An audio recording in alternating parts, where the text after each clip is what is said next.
They say you can measure a company's soul by the smell of its server room. Ours wrire of desperation, fried plastic, and Axe body spray. Thanks to the recent influx of fresh hires straight from coding boot camps and LinkedIn learning paths, I knew we were headed for trouble the moment Amber wheeled in a ring light for her first all-hands meeting. My name is Clark Bennett, I'm 48, and for the past 15 years I've been the guy who actually keeps the lights on at Meridian Technologies while everyone else takes the credit. This woman had married our CEO after one corporate retreat in Cabo and somehow got promoted to Chief Digital Officer before she even figured out what DNS stands for. She wore white heels into the server room, called our mainframe setup vintage, and once asked me straight-faced if we still needed Java for anything important. I stayed quiet because that's what you do when you're the guy who's been holding everything together with midnight code fixes and weekend emergency patches. When that corrupted vendor database nearly wiped our client history last March, I was the one who restored it before anyone in management even knew there was a problem. I held the keys to systems nobody else knew existed, which probably explains why I was invisible enough to fire, but I'm getting ahead of myself. Let me back up and tell you how this whole thing started. The morning everything kicked off, Amber strutted into our 8:30 strategic planning meeting, clutching some green juice that looked like it had committed crimes against nature. The conference room went dead quiet. You know, that kind of silence that happens right before someone says something really stupid. She stood there under those buzzing office lights like she was about to change the world. "Team, we are entering a bold new phase," she announced, scanning the room like a substitute teacher trying to spot troublemakers. "Legacy infrastructure is holding us back. We need fresh blood, modern solutions, and honestly, less resistance to innovation." You could hear the collective intake of breath from everyone over 35 in that room. I felt it in my gut. That sick feeling you get when you realize your years of experience just got labeled as dead weight. She clicked through her presentation that looked like something straight off Pinterest. "We'll be sunsetting outdated systems and replacing them with scalable cloud-native frameworks," she said, tapping a diagram that was literally a screenshot from someone's GitHub repository. "I want everyone to feel empowered to challenge old assumptions." What she really meant was, "You're all replaceable."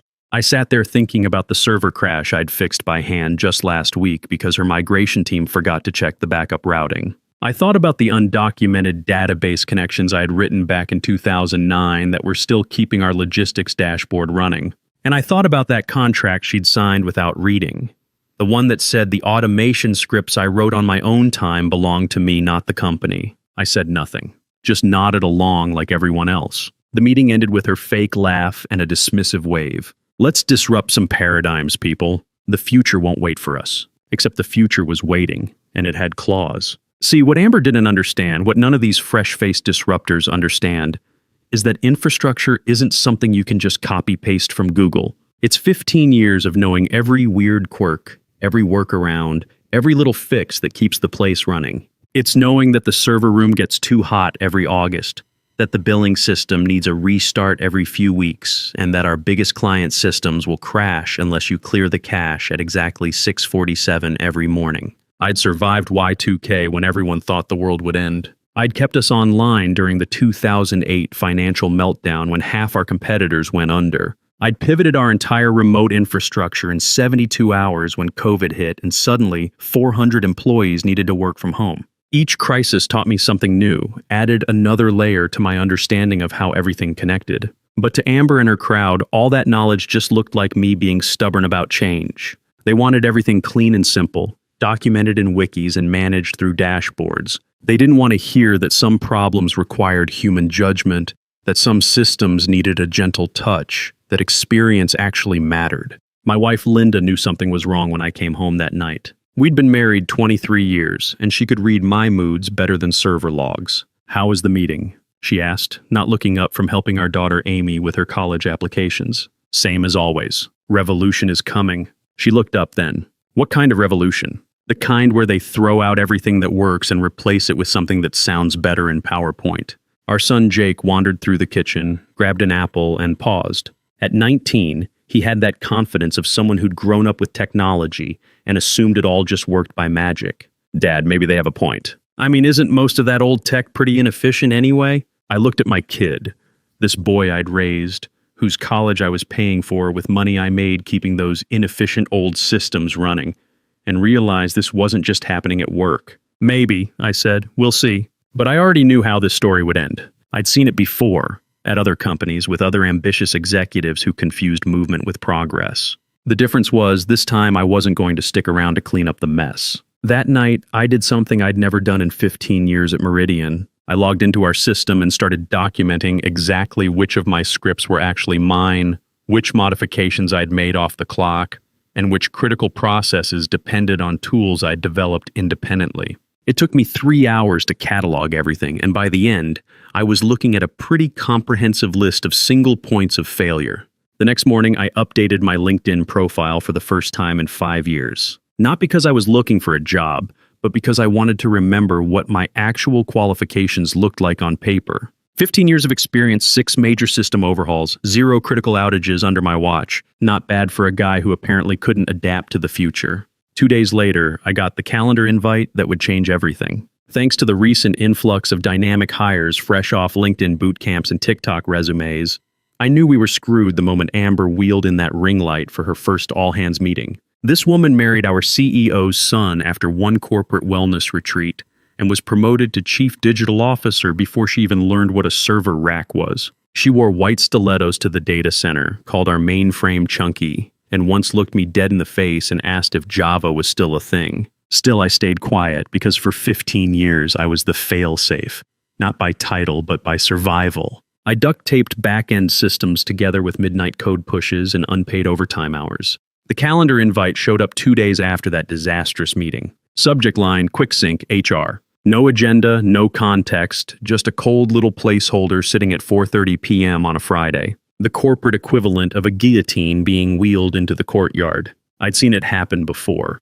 The vague invites, stiff body language, those glassy smiles from HR as they escorted seasoned employees out like criminals. They never scheduled these things in the morning. No, they waited until end of day. Like firing someone was just another to-do item after updating Slack statuses and pretending to care during Diversity Week. But first, let me tell you about the 3 weeks leading up to that meeting.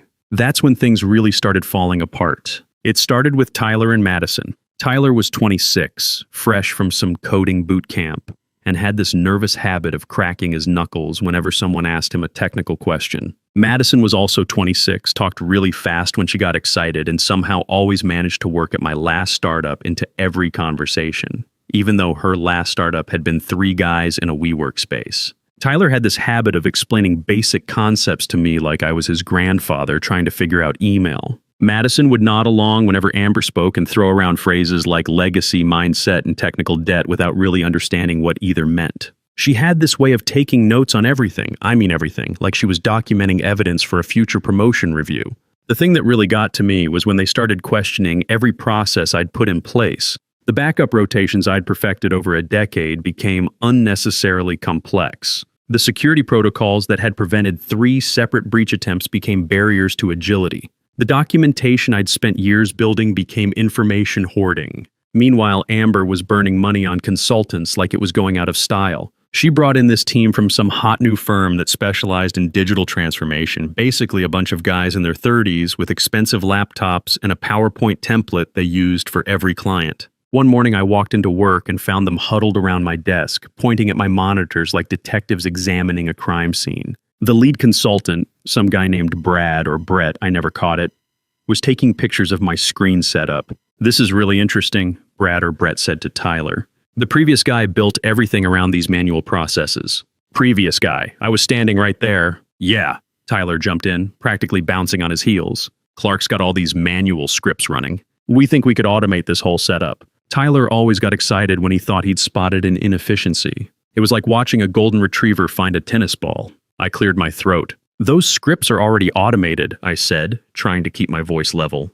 "They run on schedules I set up based on real usage patterns and system behavior." Brad or Brett looked at me like I'd just suggested we go back to using typewriters. "Right, but wouldn't it make more sense to have everything managed through proper automation tools?" "Sure," I said, "as long as you don't mind paying 10 times more to get half the reliability." That earned me a look from Madison, one of those looks that said I was being difficult just to be difficult. She was always doing that, tilting her head and giving me this patient smile like I was a confused old man who couldn't understand progress. The breaking point came during what Amber called a legacy system audit. She'd scheduled a meeting to review every piece of infrastructure older than 2 years. Her goal, she announced, was to identify what could be deprecated to make room for more modern solutions. I brought printouts of our uptime statistics, performance metrics, and cost analyses. Real data showing that our legacy systems were actually performing better and costing less than most of the cloud alternatives she was pushing. Amber barely glanced at the papers. Clark, I appreciate the historical perspective, but we need to think strategically here. These old systems create vendor lock-in and make it hard for our team to scale. What vendor lock-in? I asked. I built most of these systems in-house specifically to avoid vendor dependence. That's exactly the problem, she said. Everything depends on institutional knowledge instead of standardized processes. What happens if you get hit by a bus? It was a fair question, actually. One I'd been thinking about for years. That's why I'd spent countless evenings documenting every system, creating runbooks, and training anyone who showed interest in learning.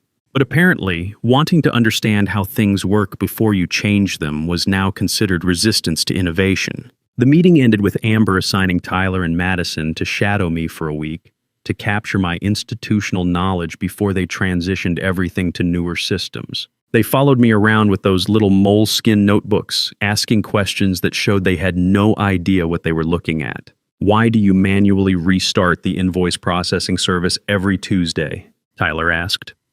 Because there's a memory leak in the vendor's code that they've been promising to fix for 3 years. The restart prevents it from crashing during peak billing periods. But couldn't we just add more memory? Sure, if you want to waste resources masking a problem instead of managing it. Madison jumped in. What if we containerize the whole thing? Then the restart could be handled automatically. I stopped what I was doing and looked at her. The service is already containerized. The restart is automated. It happens every Tuesday at 2 a.m. when system load is lowest. I've been doing this for years. She wrote something in her notebook, but I could tell she wasn't really listening. She was just waiting for her turn to suggest another buzzword solution. That's when I realized they weren't trying to learn from me.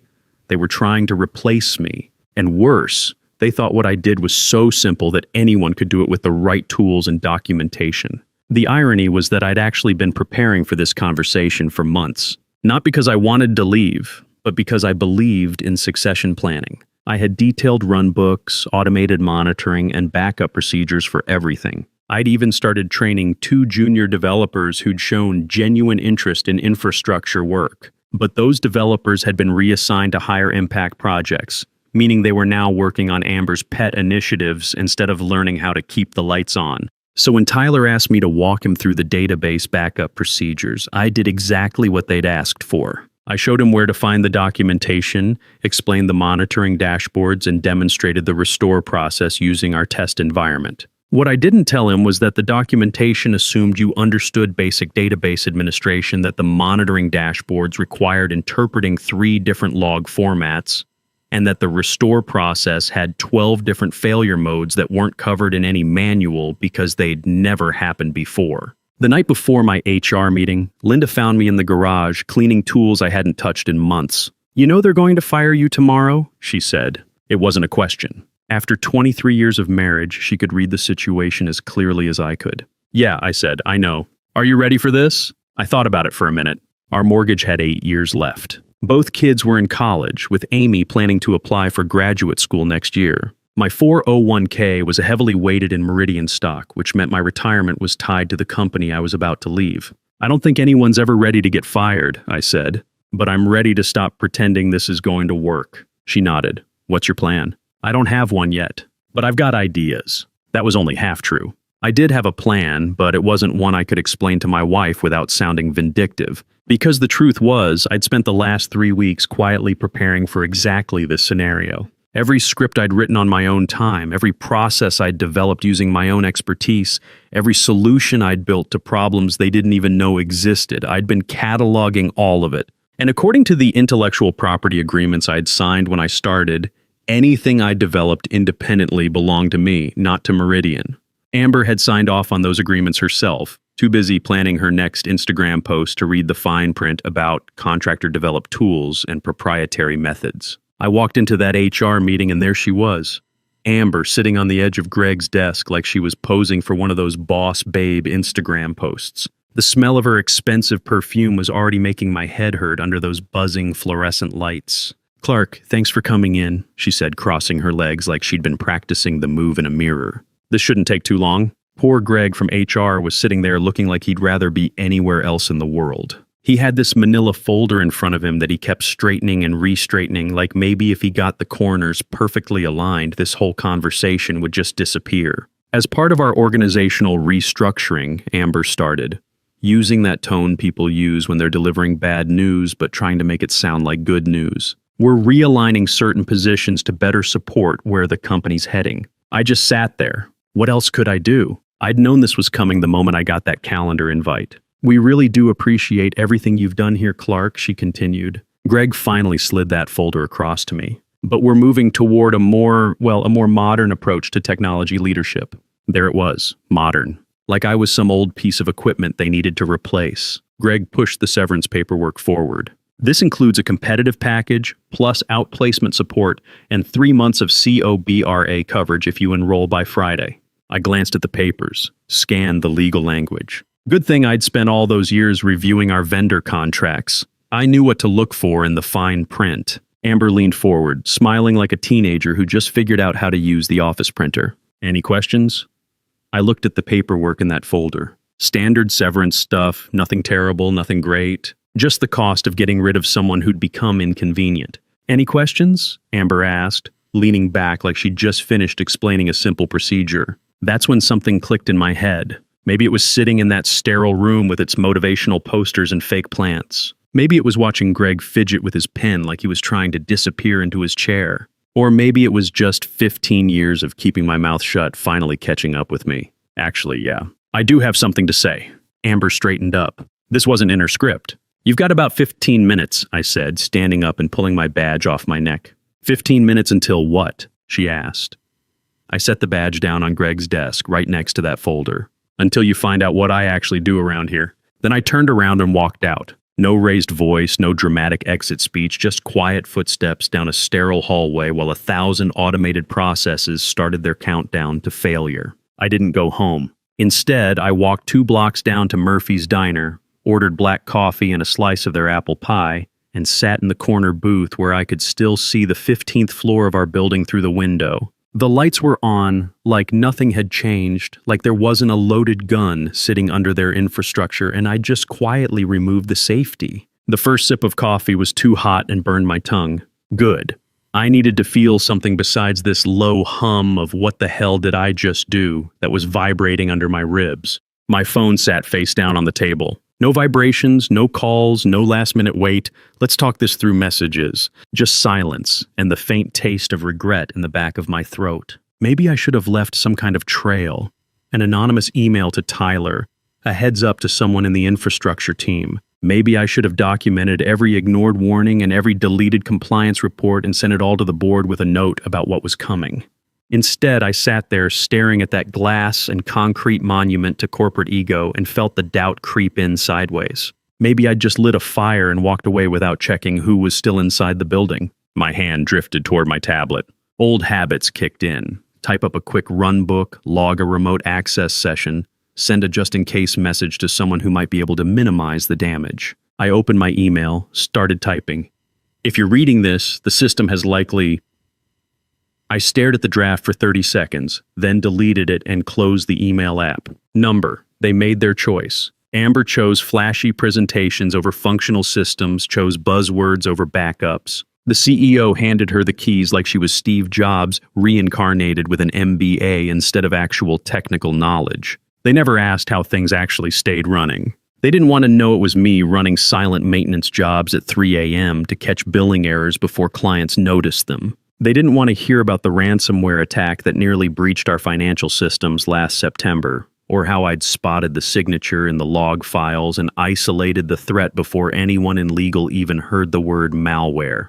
They didn't care that 3 different CTOs had quietly relied on me to fix problems they couldn't admit they didn't understand. And Amber sure as hell hadn't read the NDAs she'd signed, including the one that explicitly granted me ownership of the automation scripts that had been keeping the company's lights on for the past 5 years. They wanted me invisible. Well, now they'd got their wish. I watched a maintenance worker push his cart through the lobby across the street. Same guy who'd been there since I started, who always nodded when we passed in the hallways and sometimes left cookies by my workstation during the holidays. I almost waved, but he couldn't see me through the diner window anyway. The failure started exactly 15 minutes after I'd walked out, just like I'd promised. It began with email. First one bounce, then 5, then 47. The dashboards that Tyler and Madison had been so excited to inherit started throwing error messages like confetti at a going-away party. The logistics portal went dark first, then procurement. API calls started returning 500 errors with helpful messages like,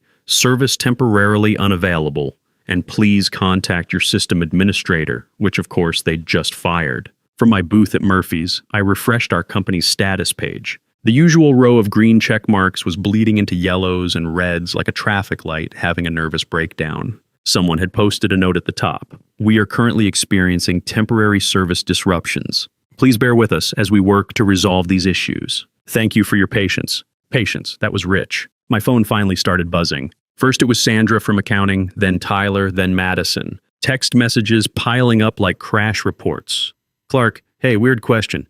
Did you maybe move the backup configuration files somewhere? Clark, are you seeing this? Everything's down. Amber's freaking out. Please call me back. We can't figure out why the vendor API stopped working." I just stared at the screen, thumb hovering over the keyboard. The temptation to help was almost electric. 15 years of muscle memory telling me to jump in and start troubleshooting. But I didn't touch anything. Not yet. Instead, I ordered another cup of coffee and opened my LinkedIn app.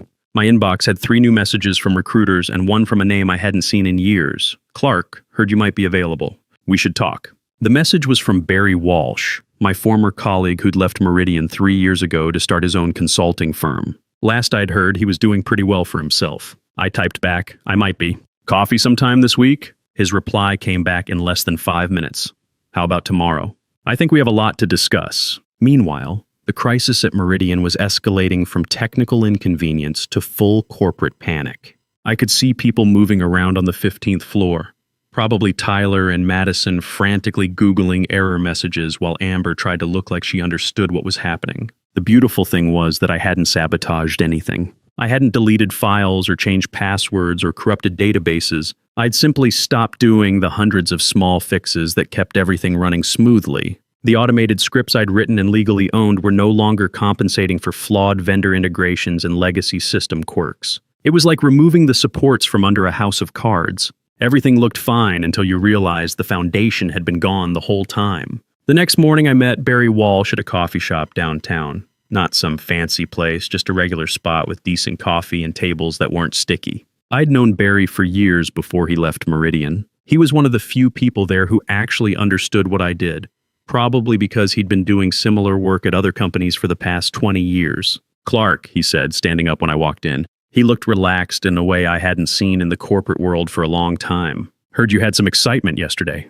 News travels fast. Faster when half the tech community gets emails about system outages from a company that never has system outages. He gestured to a chair. "Coffee?" We spent the first 10 minutes just catching up. His kids, my kids, the usual stuff. Then he got to business. "So I'm guessing you didn't just decide to quit on a whim," he said. I told him the whole story. Amber, the digital transformation, Tyler and Madison, the firing meeting. Barry just nodded and drank his coffee while I talked. "Sounds familiar," he said when I finished. "I've seen this movie before. New executive comes in, wants to make their mark, decides the problem is all the old stuff. Yeah, well, now they get to see what happens when the old stuff stops working." Barry leaned back in his chair. "So what's your plan?" "Honestly, I don't have one yet. I figured I'd update my resume, start looking around, see what's out there." "What if I told you there might be something out there already?" I raised an eyebrow. "Look," Barry said, "I've been running Apex Solutions for 3 years now. We do infrastructure consulting for companies that are tired of getting burned by the flashy consulting firms. Real work, not PowerPoint presentations. Sounds good. You hiring? Maybe, but not the way you're thinking." He pulled out his phone and showed me their website. "We're more like a partnership. Senior people who know what they're doing, working with clients who actually want solutions instead of buzzwords. What's the catch?" "No catch, just a lot of work. These clients have real problems that need real solutions. No hand-holding, no politics, just fix what's broken and make sure it stays fixed." That sounded almost too good to be true. "What kind of money are we talking about?" "Depends on the client and the project. But I'll tell you this, My worst month last year was still better than my best month at Meridian. My phone buzzed. Another text from Tyler, probably the 20th one since yesterday. I ignored it. There is one thing, Barry said. When Meridian calls asking for help, and they will, we'd like you to handle that personally. At consulting rates, I assume? $400 an hour, minimum engagement, payment up front. They'll never pay that. Then they'll figure it out themselves. Either way, you win. We shook hands on it. Nothing official yet, just an understanding that we'd work something out. By the time I got home, the Meridian situation had escalated beyond just technical problems. Linda was waiting for me with her laptop open to a local business news site. The headline read, "Local software company experiences major service disruption." "Looks like your 15 minutes are up," she said. I sat down next to her and read the article. It was mostly corporate speak about temporary service issues and working diligently to restore functionality. But buried in there was a quote from one of their biggest clients saying they were evaluating alternative service providers. "How do you feel about all this?" Linda asked. I thought about it. "Honestly, I feel like I should have done it 5 years ago. Any regrets? Just one. I wish I'd documented more of their screw-ups while I was there." My phone rang. Wallace Preston, the CEO. I showed Linda the screen. "You going to answer?" "Yeah, might as well." "Mr. Bennett?" Preston sounded tired. "I think we need to have a conversation." "About what? About fixing this mess?" "I'll be straight with you. We're in bad shape. The board is asking questions, clients are threatening to leave, and frankly, I'm not sure we can recover without help." "What kind of help?" "Your help. Full reinstatement, salary increase, your own budget, whatever you need." I looked at Linda, who was pretending not to listen while obviously hanging on every word. "I appreciate the call, Mr. Preston, but I'm not looking for employee positions right now. Clark, please, I know Amber made mistakes. She's young, she got carried away with new ideas, but we can fix this." "The problem started before Amber," I said. "She was just the latest in a long line of people who thought they knew better than the people actually doing the work." Long pause. "What would it take?" he asked finally. "For me to come back?" "Complete control over infrastructure decisions. Written apology to everyone who got pushed aside during your digital transformation. And honestly, sir, you'd need to make some changes at the top. I can't ask my daughter-in-law to resign. Then you can't afford my help." I hung up. 2 weeks later, I was sitting in Barry's real office. Not the coffee shop anymore, but the actual Apex Solutions headquarters, when the news broke. Amber Preston was taking a sabbatical to explore new opportunities in the wellness and personal development space. The press release was full of corporate buzzwords about growth and new challenges, but everyone in the industry knew what it really meant. "Think she'll land on her feet?" Barry asked, looking up from his laptop. "People like her always do. She'll probably start a consulting firm teaching other executives how to disrupt legacy thinking." "And Preston? Still there, still making the same mistakes. Just more quietly now." Meridian stock had dropped almost 30% in 2 weeks. 3 major clients had terminated their contracts, and according to the industry newsletters, they were facing some kind of regulatory investigation about those deleted compliance files. Barry tossed me a folder. "Speaking of disruption, we just got a new client. Mid-size manufacturer, their IT director just quit, and they need someone to assess their infrastructure before their busy season." I opened the folder and looked at the project specs. Real work. Technical challenges. Problems that needed actual solutions instead of buzzword presentations. "When do they want to start?" "Next week. 2-month engagement, maybe longer if things go well." My phone buzzed with a text from Linda. "Amy called. She got the internship at that engineering firm. Celebration dinner tonight?" I texted back, "Absolutely. Pick the place." For the first time in months, I felt like I was exactly where I was supposed to be. Not because I'd gotten revenge on the people who screwed me over, but because I was finally working with people who understood the difference between innovation and destruction. The satisfaction wasn't in watching Meridian fall apart, it was in building something better. Something that wouldn't collapse the first time someone decided that experience was just another word for stubbornness. Every morning I walked into an office where my judgment was trusted, my expertise was valued, and nobody ever asked me to get excited about synergistic paradigm shifts. The work was challenging, the clients were grateful, and when I fixed something, it stayed fixed. That's the thing about infrastructure. When you do it right, it becomes invisible. People only notice it when it stops working.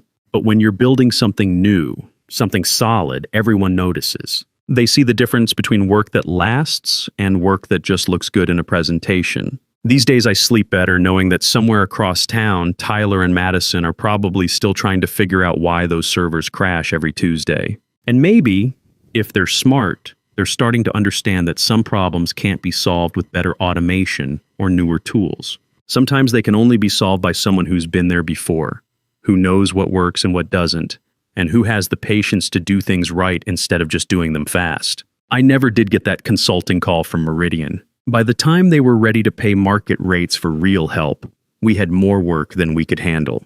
But every now and then, I still drive by that building on my way to client meetings, and I think about all those late nights I spent keeping their lights on. I don't feel angry about it anymore. I feel grateful, because sometimes you need to lose something to realize what you're actually worth. And sometimes the best revenge really is just walking away and letting them figure out how much they needed you after all.